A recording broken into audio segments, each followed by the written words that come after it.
Hello বন্ধুরা, তোমরা সবাই কেমন আছো বলো।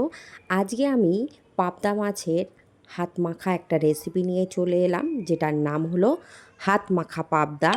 আর এটা খুব অল্প মশলাতেই মন ছুঁয়ে যাওয়ার মতো একটা রেসিপি। আমি মিক্সচার জারের মধ্যে নিয়ে নিলাম 3টে শুকনো লঙ্কা, 1 চামচ জিরে, আর দিয়ে দিলাম 1 চামচের থেকে একটু কম রাঁধুনি, কয়েকটা গোলমরিচ। এবার এটা শুকনো অবস্থাতেই একটু ঘুরিয়ে নিলাম। তারপরে অল্প পানি দিয়ে একটা মিহি পেস্ট আমি বানিয়ে নিলাম। এবার সরাসরি কড়াইয়ের মধ্যে পাবদা মাছগুলোকে সুন্দর মতো ধুয়ে নিয়ে নিলাম। আর এর মধ্যে এবার একে একে দিয়ে দেব নুন, হলুদ আর কাশ্মীরি লঙ্কা গুঁড়ো। দেখতে কত সুন্দর লাগছে না পাবদা মাছগুলো, যেন রঙে রঙে রঙিন হয়ে গেছে। তারপরে এর মধ্যে সেই বেটে রাখা মশলাটা দিয়ে সেই জারটা ধুয়েও অল্প পরিমাণ পানি দিয়ে দিলাম কিছুটা পরিমাণ সর্ষের তেল, আর কয়েক ফোঁটা দিয়ে দেব লেবুর রস। লেবুর রসটা বেশি দেওয়ার দরকার নেই, অল্প দিলেই চলবে। আর দুটো চেরা কাঁচা লঙ্কাও এর মধ্যে দিয়ে দিলাম। এবার মশলার সঙ্গে মাছগুলোকে বেশ সুন্দর মতো করে মেখে নিতে হবে।